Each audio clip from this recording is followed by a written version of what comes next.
Cruise lines are starting to get the green light to resume sailings again, and more ships are returning to U.S. ports. It's only a matter of time before Disney Cruise Line sets sail, but what's going to be different when you get aboard?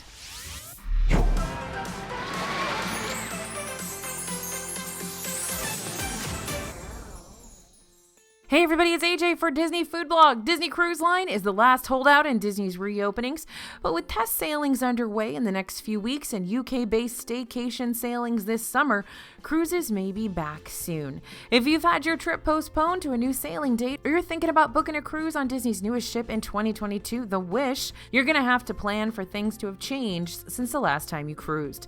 We're taking a look at the things that will and might be different about your next Disney cruise. All right, I am not sure about this one, but I'm guessing buffets may not be open.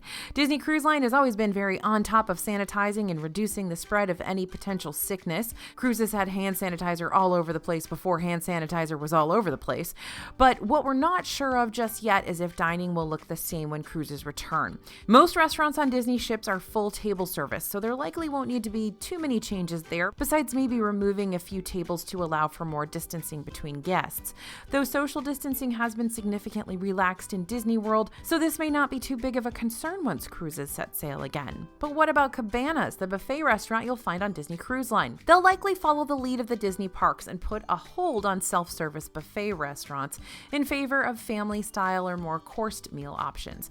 The CDC has mentioned that self-serve buffets could operate and fully vaccinated individuals would be able to go maskless in these areas. Royal Caribbean and Norwegian Cruise Lines intend to keep their buffets and self-serve beverage stations with a few modifications, while other cruise lines are stationing staff to serve food rather than having buffets be self-serve. Cabanas did also sometimes operate as a table service restaurant on select nights of certain cruises. We'll have to wait for Disney to make an official announcement about whether or not self-serve food and drink will return, but there will likely be some changes even if Cabanas doesn't return as a buffet. What can you count on to be the same? Well, getting a spritz of sanitizer every time you walk into a restaurant. That will definitely happen.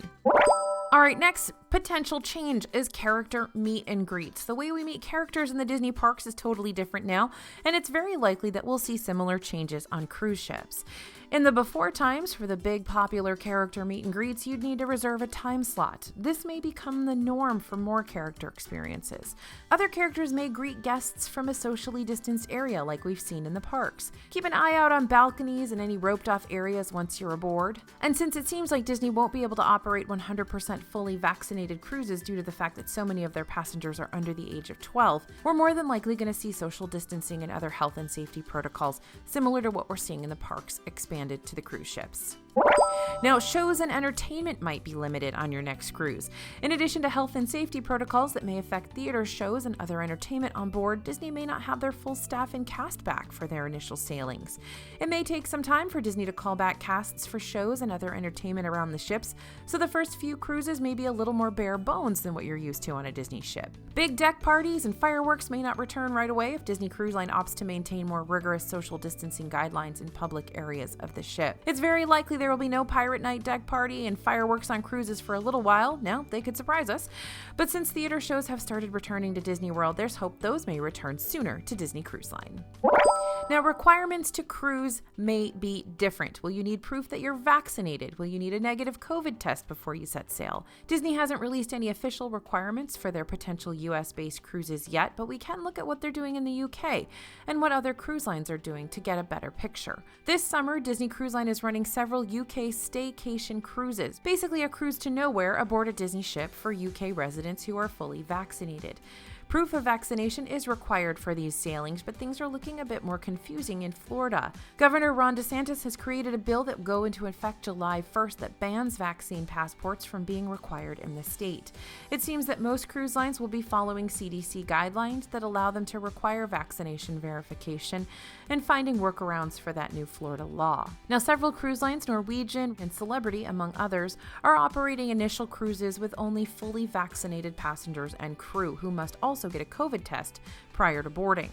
Vaccination requirements vary from cruise line to cruise line. Some allow only vaccinated passengers for some sailings, and that means no one under the age of 12 can set sail on those ships since they're not able to be vaccinated at this time. Some cruises have a 16+ vaccinated requirement. Some have it shift to 12+ come August once vaccines are more widely available for kids. Unvaccinated passengers of any age need a negative COVID test prior to boarding, according to current CDC guidelines, and many cruise lines are requiring that all passengers are tested before sailings, regardless of vaccination status. So Disney Cruise Line has run a test cruise to see how they can manage crowds and flow of passengers. They need to do this to get approval from the CDC to operate sailings where fewer than 95% of passengers are vaccinated, which for a family-centric cruise line with a lot of kid passengers, well, that's pretty crucial. Without running that test cruise, they would need to require everyone aboard to be fully vaccinated. Masks will also likely be required in some areas as cruise lines will follow general CDC guidelines on masks. In the CDC requirements, cruise lines can designate certain areas as only available to fully vaccinated guests, and thus a no masks required zone, though no cruise line has stated the intention to do so. As for masks outdoors, it's up to the cruise line if they will allow fully vaccinated passengers to forego wearing them. Now, CDC guidelines could be updated before Disney Cruises set sail. They honestly probably will be. So always stay up to date on the latest news and information. Sign up for our newsletter. You'll get all the latest updates sent straight to your inbox. There's a link just below this video in the description to sign up for that newsletter. It's totally free. Okay, something else that might be different. Cruises could start off slow. June 26th, the first U.S. cruise sails, Celebrity Edge, has a vaccination requirement. And the first DCL sailing to come back is the UK Staycation, basically a cruise to nowhere. We could see sailings to Disney's private island or US-based staycations rather than other ports as travel restrictions vary country to country. Current Canada rules, cruises to Alaska may not stop there. Some ports are only allowing people to go on cruise line operated tours to keep them in quote-unquote the bubble. Some ports are in countries where you must have a vaccine in order to enter. Again, all of this is up in the air. These are things that you should be considering before you book a cruise. All right, more things may go digital as well. Just like in Disney World and Disneyland, we may see more accessibility from using a smartphone while on board. Disney World is rolling out more tech updates to help people plan from their phone, and we could see an expansion on the current Disney Cruise Line app. We may see mobile ordering expand to the cruise line or takeout and room service made even simpler. You could already check in on the app, manage reservations, and chat with a concierge, but we could see even more features roll out before the ship sets sail. Royal Caribbean has moved a lot of planning and onboard concierge stuff onto mobile. They've even changed the way you do the mandatory muster drill. Instead of gathering with a group somewhere on the ship, you do it right in your room via a presentation on TV. This seems like something we could definitely see expand to more cruise lines, and that would be kind of awesome. Now, you may also have a little more space on your cruise. Cruises will likely come back after we're nearing full capacity in the parks, but there's a chance we end up with some overlap of limited capacity and cruises returning. This might mean you get a little more elbow room in the pool when cruises first start up again, or people may be more hesitant to book cruises over other vacations less known for spreading germs. So you could end up with a pleasant but unintended consequence. According to the Cruise Lines International Association, 50% of cruisers say they're ready to set sail this year, while 73% are ready to sail sometime in the next few years, and that was before vaccines were available, so that percentage has likely gone up. We're unsure if Disney will limit capacity on their initial cruises, but if we follow what has happened and is still happening with their theme parks, it seems likely that cruises won't be fully packed out for several months into their return. All right, let's talk new room categories. Now, what if you're looking to set sail next year in 2022 on Disney's brand new ship, The Wish? Well, the ship is going to set sail on its maiden voyage June 9th, 2022. Many protocols and requirements may still be in place. We're nearing the return to normalcy, but it's going to be a slow road, and we can expect these changes to be rather long-lasting. But there's going to be a whole lot that's new and different if your first post-pandemic cruise is on the Disney Wish. First up, you can shell out major bucks to stay in one of the Tower Suites. These rooms are a first of their kind on Disney Cruise Line. They're two-story ultra-luxe suites with a private elevator to access your nearly 2,000 square foot cabin. Up to 8 guests can stay in the cabin that features a grand staircase, walk-in closets, a library, 4 bedrooms, and 4.5 bathrooms, and a porcelain statue that will, quote, come to life, unquote, kind of creepy. This room is outrageous and like nothing we've seen from Disney Cruise Line before, so that will definitely be new on your next cruise.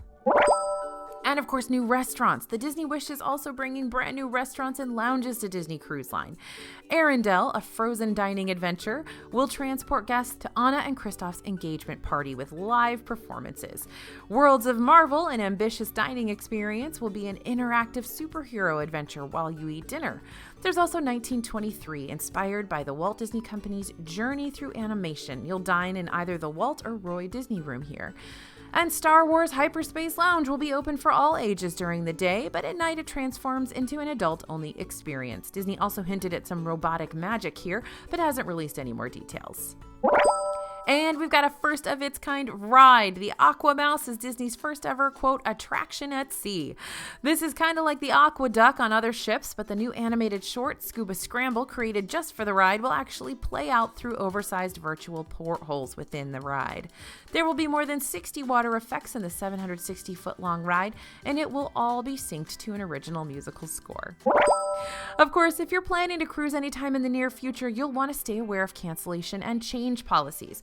Currently, cancellation fee schedules are relaxed and final payments are due only 60 days prior to sailing for cruises departing through November 30th, 2021. For any sailings booked by June 30th, 2021, scheduled to sail on or before November 30th, you can change your sail date up to 15 days prior to departure, and there's a flexible refund policy for anyone with COVID-related health concerns. We will more than likely continue to see health and safety protocols evolve as cruises start to come back, and things will certainly be different about your next Disney cruise. Stick here with us at DFB Guide and DisneyFoodblog.com to stay up to date on all the latest news that might affect your upcoming vacation. And put on your calendar for 2022. We will be on the Wish, and we will be reporting from it. As always, thank you guys for listening. Thank you for watching. Let us know when your next cruise might happen, or if you're not ready to cruise yet, in the comments. As always, this is AJ from Disney Food Blog, and we'll see you real soon.